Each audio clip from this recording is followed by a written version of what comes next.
Hi. Unmute.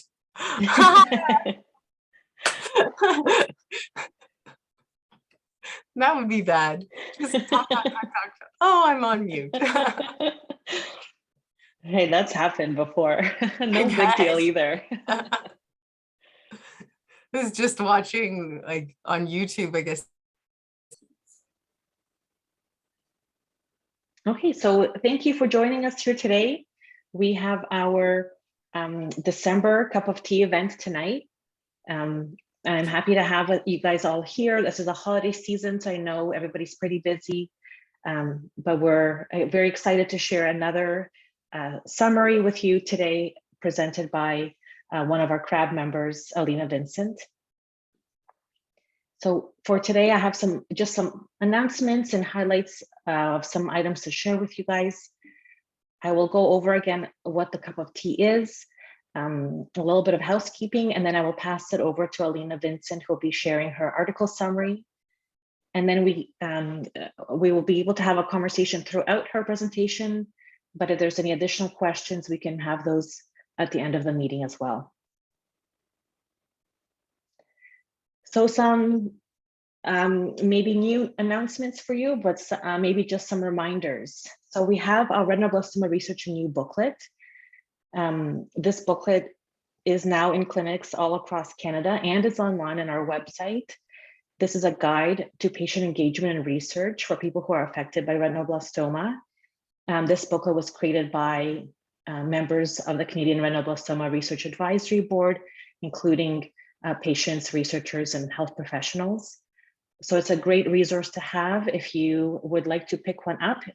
They are at clinics across Canada, as I mentioned, or you could email us and we could send you a copy.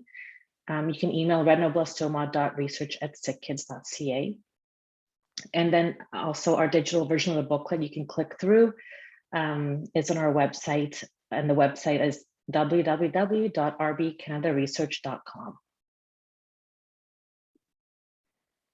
I also wanted to let everyone know that we have our retinoblastoma research community, which used to be known as the Retinoblastoma Research Registry.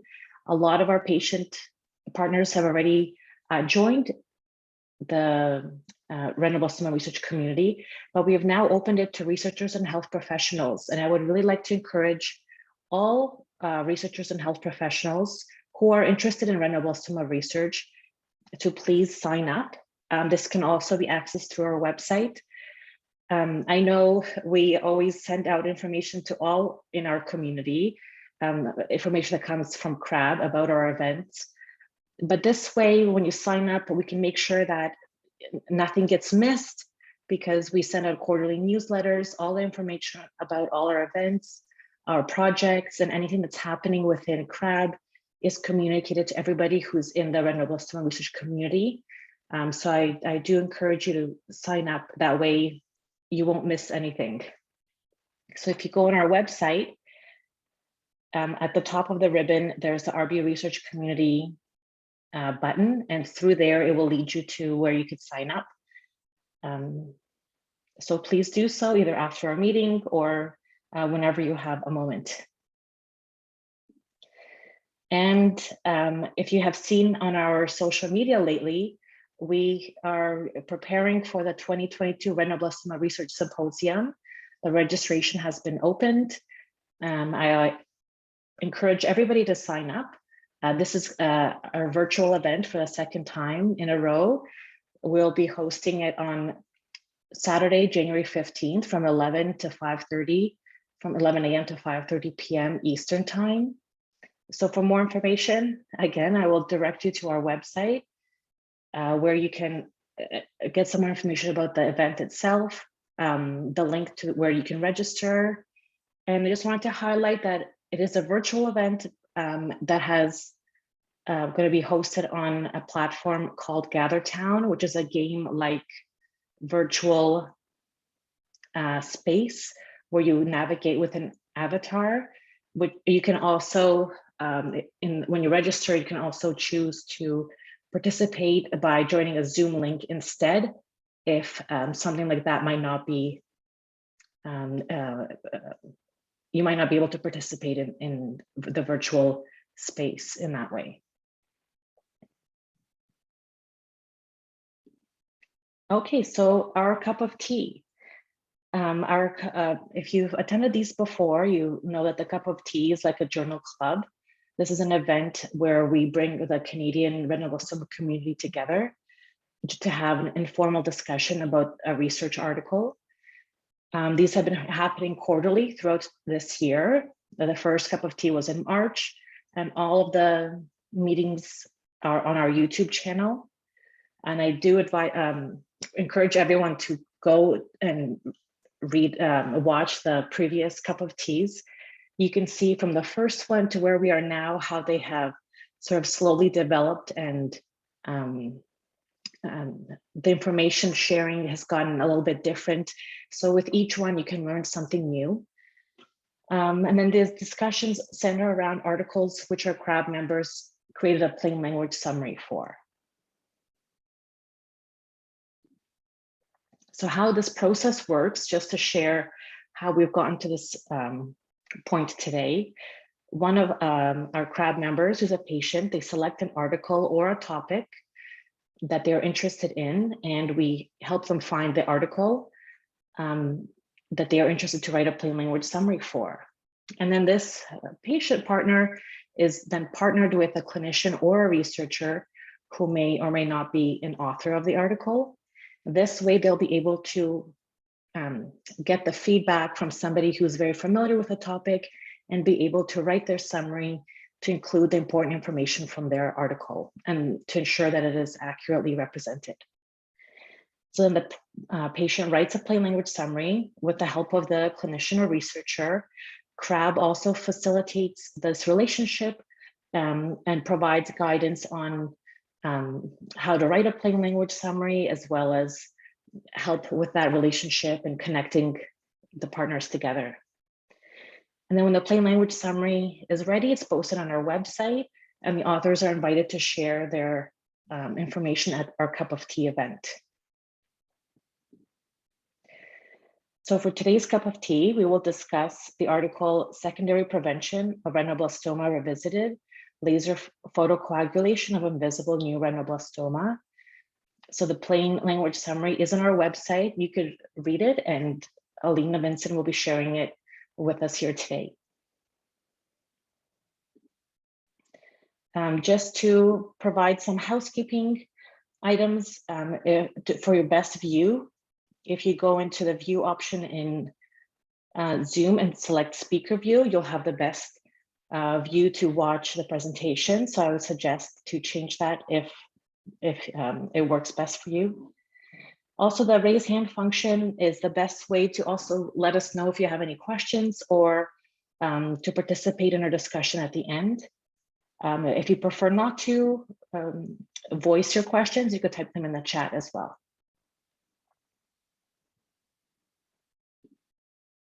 So I would like to introduce our guests today. Presenting the information from our plain language summary will be Alina Vincent. She's a bilateral retinoblastoma survivor and a mom to a bilateral retinoblastoma patient.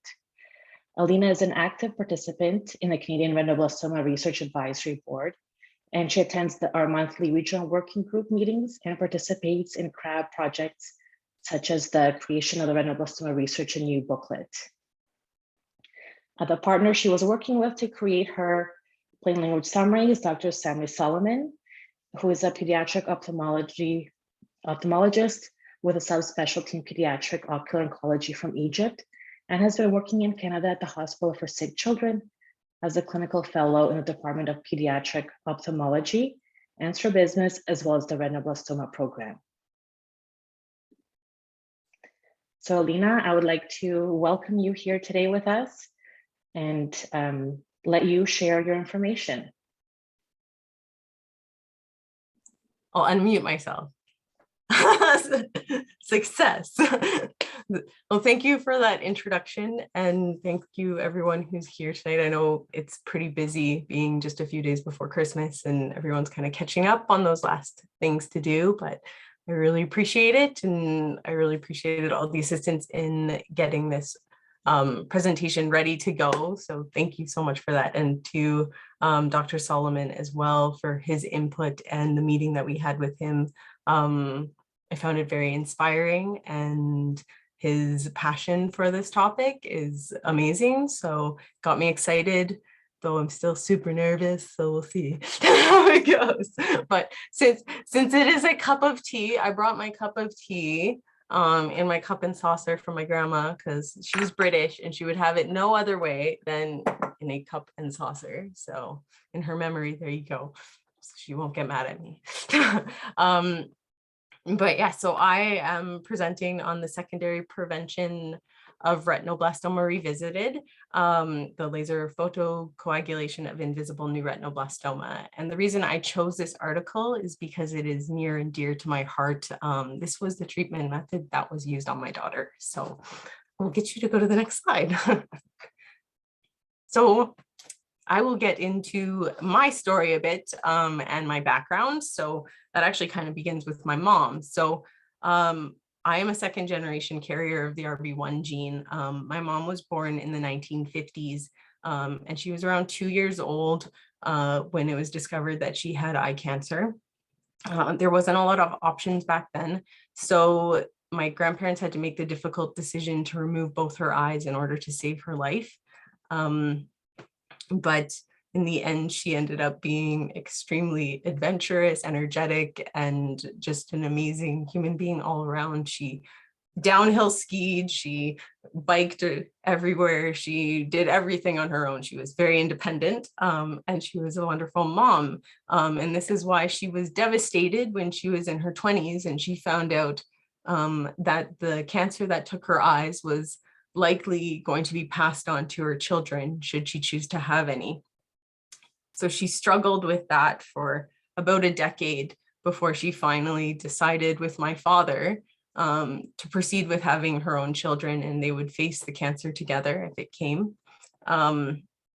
With my brother, he was born in 1984, and they immediately looked for the best ophthalmologist they could find, and that led them to Dr. Galley.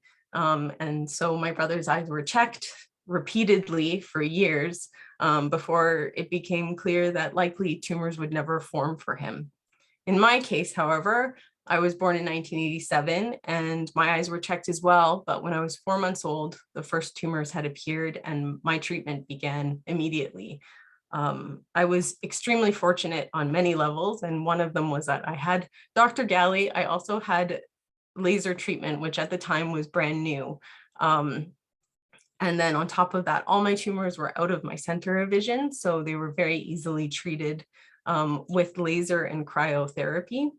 And so to this day, I actually still have 20/20 vision in both of my eyes.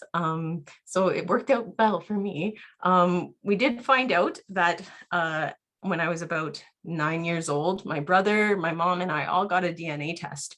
And that DNA test showed that we were, in fact, well, my mom and I pretty much already knew that we were carriers of the RB1 gene, but my brother was not. So all of those eye exams, he didn't really need to go through, but in 1984, that wasn't a choice. So this is just interesting what DNA does. When I was 18, I actually had a genetic counselor sit down with me and tell me the implications of the RB1 gene, and should I ever have children, that I should be very, very vigilant in having their eyes checked immediately. And so I just kind of it went in one ear and out the other, because I was 18 years old and I thought, well, this is going to be a long way off. And if technology had changed so dramatically from when my mom was a baby to when I was a baby, what would it be like for my children? So didn't really seem like that big a deal. But that kind of changed as I got older. And when you actually start to seriously think about having children. So when I met my husband, we were obviously talking about our hopes and dreams, and that included children. So we talked about retinoblastoma quite a bit.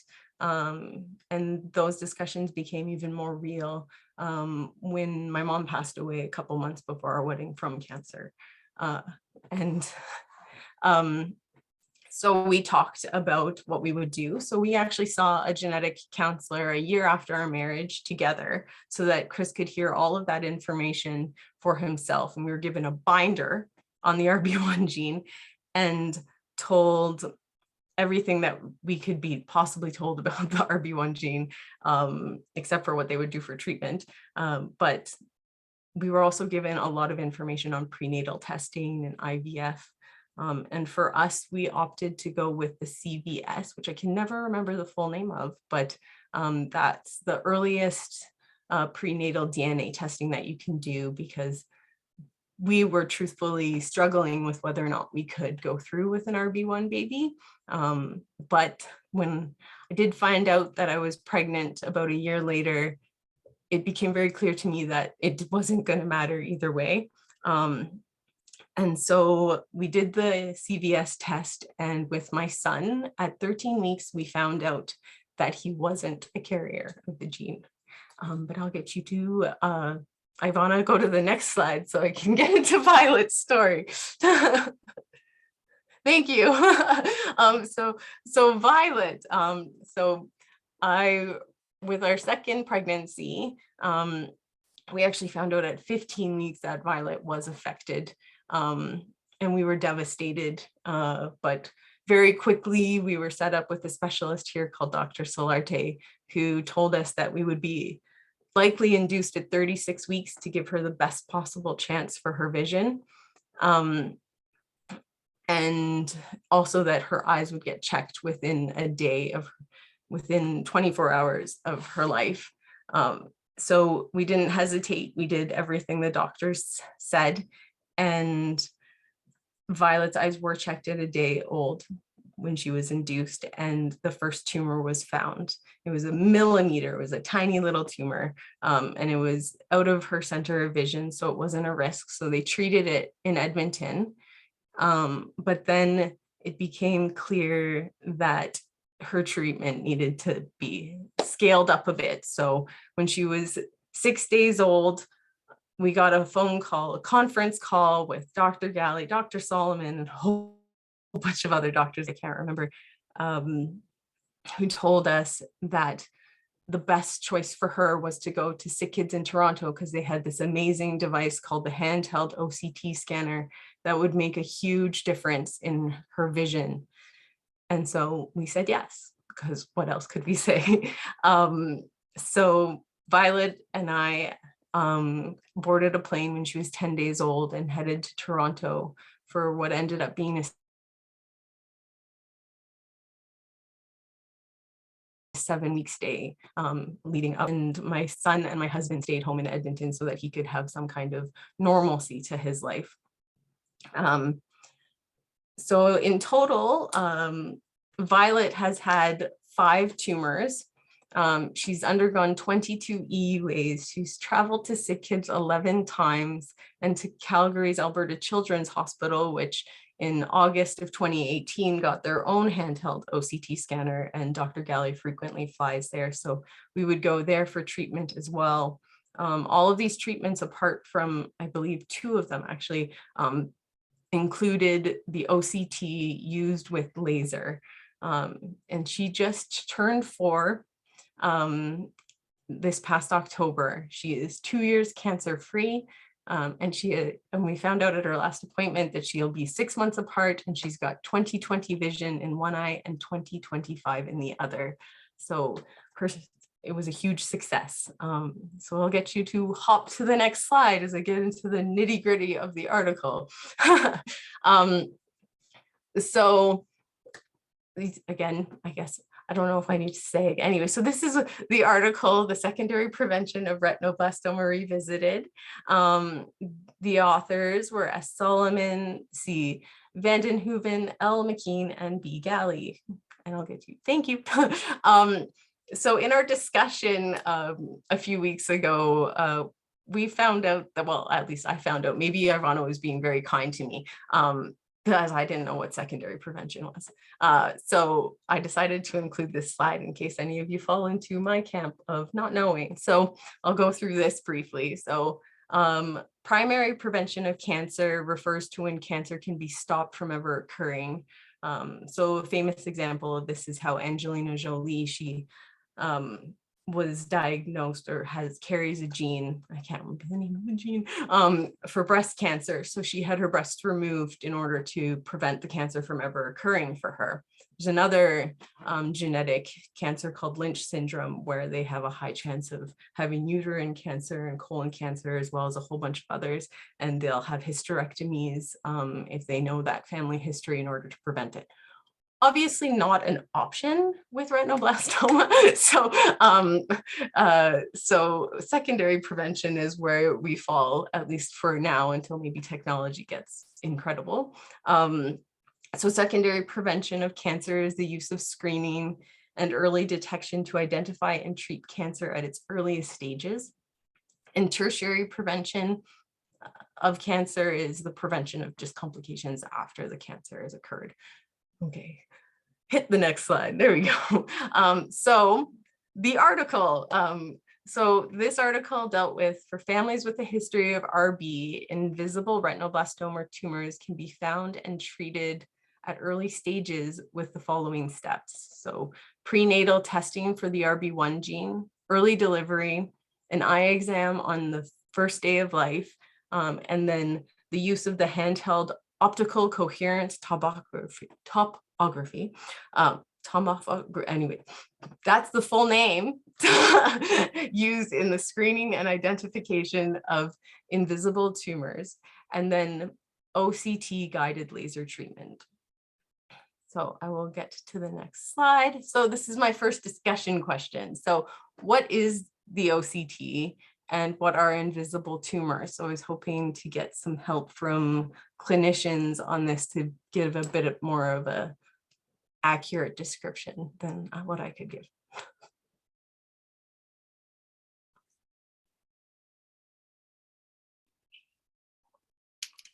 Okay, I can hop in here. Thank you. Yeah, so as you can see in the photo, OCT, or as you said, optical coherence tomography, is a specific machine that gives us a microscopic level picture of the layers of the retina. So we can see actually what are the layers of the retina and see if any abnormality happens between or within these layers. So clinically, we see tumors when we can see a white mass when we examine the back of the eye, but the OCT can see the mass even before it becomes visible to the eyes, because it shows us as a like ovoid or rounded homogeneous hyperreflectiveness within the inner nuclear layers of the retina. So it's a tiny area within the retina. So the OCT gives us the opportunity to see these tumors in an invisible stage. Thank you. Okay, so the methods for this study. So the first is the eligibility. So any retinoblastoma tumor was included in this study that was clinically invisible, detected with the OCT screening as a round homogeneous tumor, and treated using OCT to guide in the precise location of that tumor. I'll get you to hop to the next one. So this is the technique that was used in this treatment. Invisible tumors were located with the OCT. Then a single laser burn was used to flag that location. Then OCT was then used again to double check to make sure that the laser burn was exactly where that tumor spot was. And then laser treatment was completed in that area. And then the post-laser OCT to ensure complete treatment of the tumor. We'll hop to the next one. So the accuracy and effectiveness of the laser treatment was evaluated using the following factors: frequency of missed or skipped areas after initial post-laser OCT, tumor reoccurrence rate, as well as the final size in relationship to the size of the initial tumor and its characteristics and impact on the overall retina. Okay, thank you. And then I'll get you to go to the next one. Okay, so this is the images of it. I thought they were kind of interesting. My friends describe eyes as looking like Mars. So these show the difference between the regular images and the OCT. So I don't know if Dr. Solomon, you want to say anything about these, or if you just want me to keep going. So this is two examples of eyes with an invisible tumor. If we see the upper row, the one at the left, you can see where the green line is. So this is the scan where the OCT goes, and the black and white image at the inferior of each photo shows how the scan appears. So if we see, we'll see an area which is surrounded by the yellow box showing this rounded lesion. This rounded lesion was missed at this age, at this first examination, and then 3 or 4 weeks later, where the second photo is in the upper photo, shows the rounded appearance that we have described, or we're speaking about in the previous few slides. So we did see the tumor at the OCT on the second photo, but when we went back and revised the photos that we took in the previous examination, we actually have seen the earlier changes in the tumor, and we could detect it. So by the technique, we can find where the laser is, and then the third photo shows after we do the laser. So the tumor, as we can see, is now bigger in size. It appears bigger in size, but this is not the tumor increasing, rather than the swelling that happens in the tumor when we treat it with laser. And then few months later, after treatment, is the last photo, and it shows that now there is no elevation. When we follow again the green dotted line of the scan, now it's depressed, the retina is depressed, showing a flat scar without any homogeneous rounded lesion of a tumor. I think this is very technical, but it shows that this technique can give very high detail of the tumor at with great precision to treat. The second line is again another example showing subclinical recurrence, how the tumor or how the OCT can detect a recurrence or an earlier recurrence within a scar. So we start in another eye with the final photo of the upper row. So at the left again, the dotted yellow line shows the scan, or represents the scan of the OCT that we describe. At the beginning, it is a flat scar, and this arrowhead refers to the center of vision. Then in the follow-up examination, we can see there is some change marked with the asterisk, that there is an area with homogeneous lesion that is beginning to show an elevation. So we treat it with laser, and again in the third photo we can see that the laser had make the tumor appears more swollen, and then in the next photo we can see that there is scarring. So the main thing is that we can see that the scar of the tumor is very small. This is a very small scar that, when away from the vital structure, it doesn't affect vision. And this is a technique that can, when implemented early enough in screening, can preserve as much vision as possible. I hope this was easy enough. Thank you. Okay, so I'll get to my next discussion question, but also my interesting fact. So within this article, there was it spoke about how early term delivery for a positive RB1 infant can reduce the possibility of eyes having tumors at birth to 21% compared to 50% at full term. So I thought this was very interesting in terms of how that worked out for my daughter too, because even at 36 weeks, she still had a tiny one that had shown up. So can the OCT be used for cases other than bilateral hereditary retinoblastoma? And how do other retinoblastoma centers use the OCT in their treatment of retinoblastoma patients? Are my questions on this one.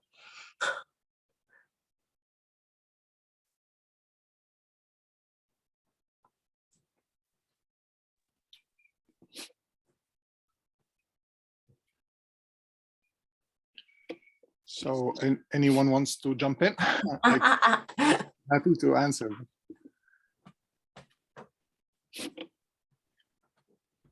So I can start discussing the first point.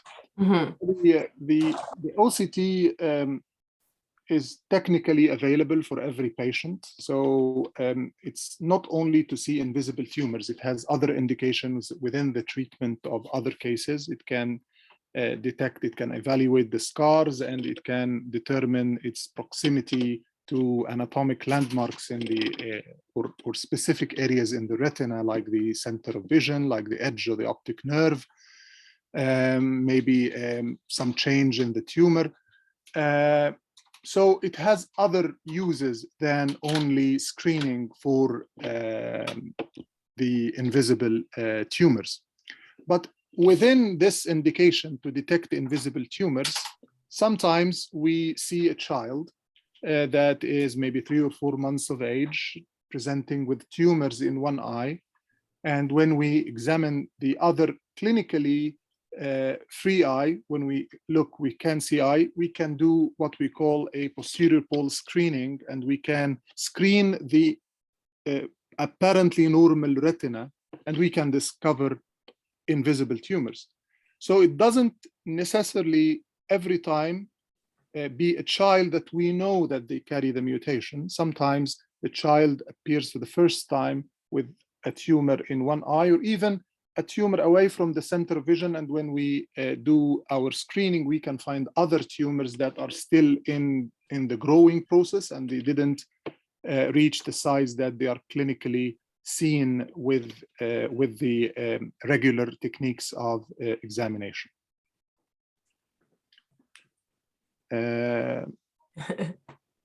Yep. Yeah. Perfect. Do we have any clinicians on the call who are from any other centers across Canada who can comment? Hello. Hi, Dr. Payton. Can you share with us how you've used the OCT or how it's used in your center? Sure, I'm happy to do that. It's a little embarrassing to do that with Sammy's gorgeous pictures. And I think there's an awful lot of assistance or processing that goes on. So people should understand that it's not just that the image shows up the way it does, but you really have to work hard at localizing it. So we use OCT as well to help us tell whether there's involved area, you know, whether something's active in a distorted area, whether something is too close to the optic nerve, and to see, as Sammy has said with the small ones, to see whether treatment is complete. With some really good juggling, you can get a certain distance out, and those are the areas where you have the best chance of saving central vision. Some of what Sammy has done with this was to show that you could treat away from the central area, still have effective treatment, and try to keep as much vision. So I think it's become kind of a standard tool as part of what we're doing. You can also, with a totally different focus arm, look at the very front part of the eye and see fine features in the cornea or on the iris. and tell whether material you're looking at there is retinoblastoma related. And we've had a couple of interesting ones with that. So it's another arm, but uses the same piece of equipment. And again, has a little finagling to do with it because it gives you distortions around the edge. You can't see the whole thing all at once. So you have to be able to interpret where you're looking. And not only for bilateral, and not only early, sometimes later on too, if you're looking for recurrence at the edge or completeness of treatment, it can give you clues. Thanks. Thank you for sharing. And is there anybody perhaps outside of Canada who's joining us on this call who might want to share about their experience with OCT?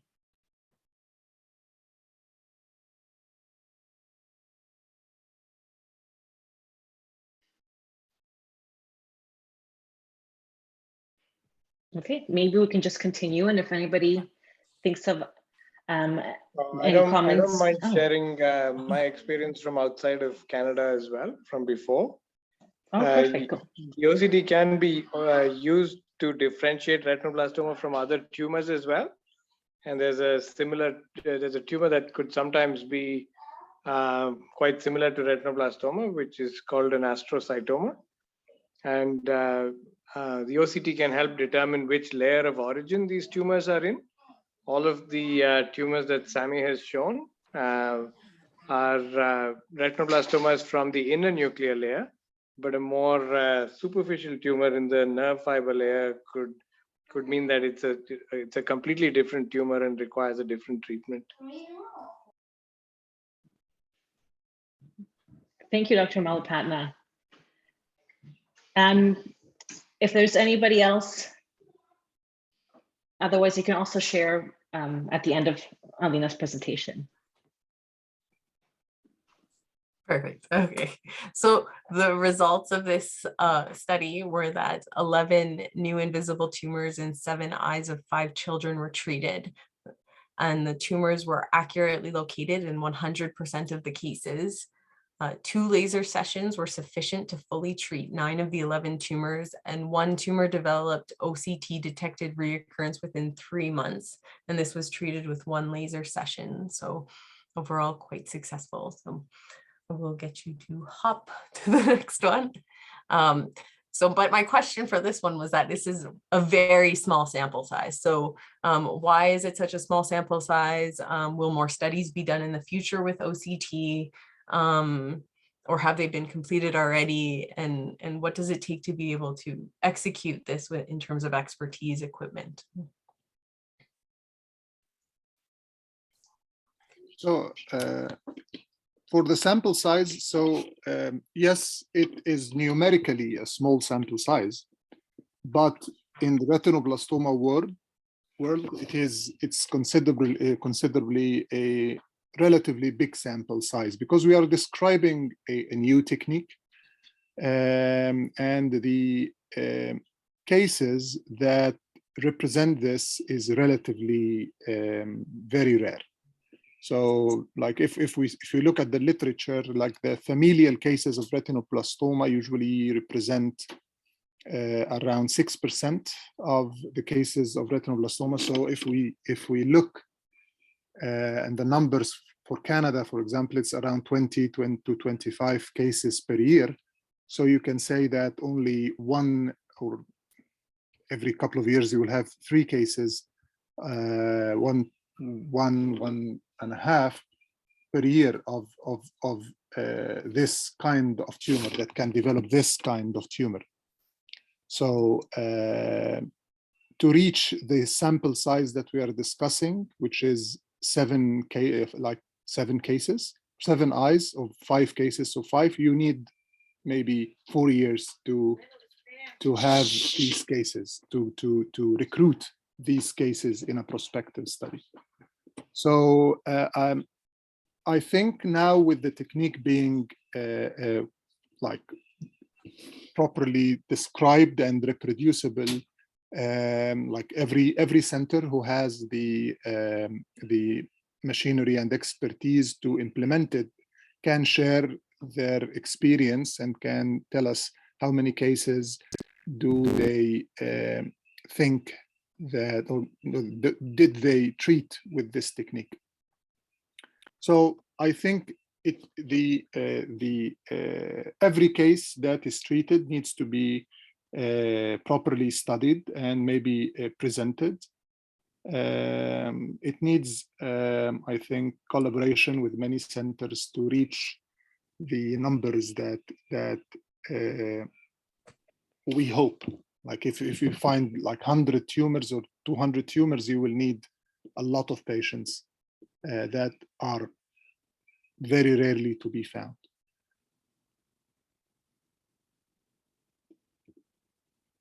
Also, if we think it through, I'm not sure if Brenda is on the call, but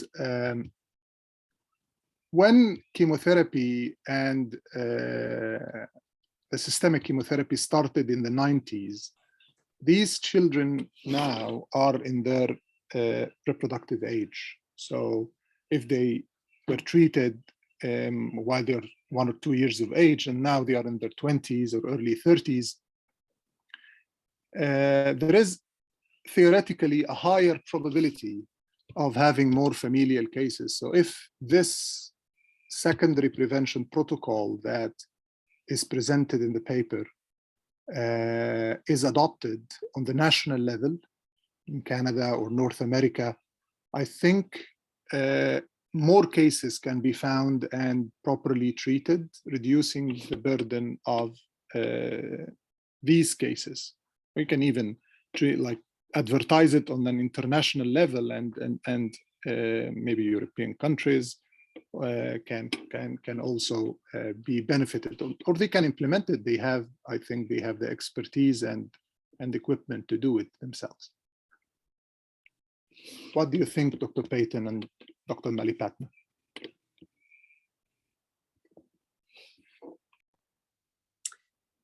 I think one of the challenges is the ability to process. So you're blessed at Sick Children's to have somebody whose job is imaging and who does a phenomenal job both doing the imaging and then editing.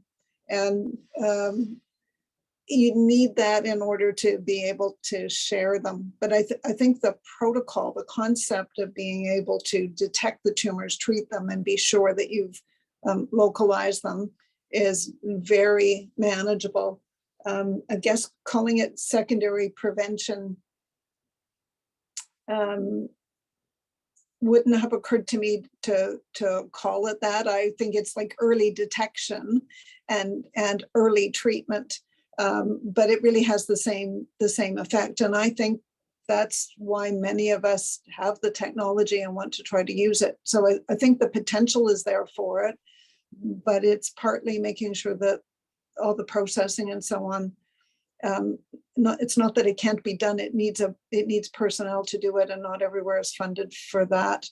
Not just for retinoblastoma, but for other things too. But I think standardization will give more numbers, and then you get back to the whole business of standardizing how you record them and standardizing how you treat them, and making sure that people have come together and not only shared the protocols, but kind of done them together and watched each other and made sure that people are happy. So it takes some work to make it happen. And it's often why a single center or 2 or 3 centers doing exactly the same thing the same way works best.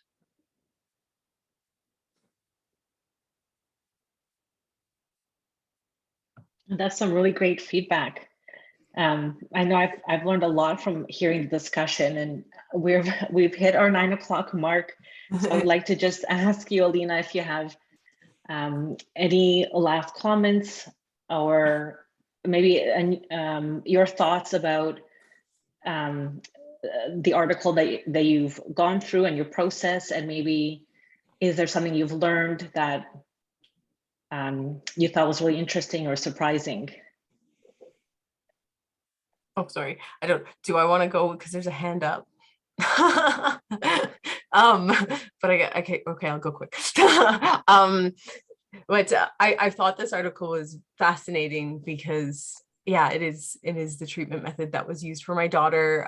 It was wonderful to see how it was laid out and how they came to the conclusions that they did with the research and then how it was applied. And then I also know for my daughter's case, one of her tumors was the smallest ever detected and treated. I'm not sure if that's still the case, but it was at the time. And so that was fascinating to me. I'm just find it fascinating, all the different research that goes into such a small cancer in the scheme of cancers. This one's quite a small community, and yet there's so much power here. So yes, that was kind of my conclusions with this article and reading up on how they came up with my daughter's treatment. Oh, amazing. Thank you so much for sharing. I know sometimes we can have so many more questions and keep chatting, but I will welcome you guys to continue this conversation online on our Twitter. We can continue. If you have questions, you could post it there and we'll try to get back to you and continue the conversation. But I know there's another meeting that needs this Zoom account. So I want to thank you guys for participating, for continuing to support our cup of tea. And I wish you all happy holidays and see you at the symposium. Happy holidays, everyone.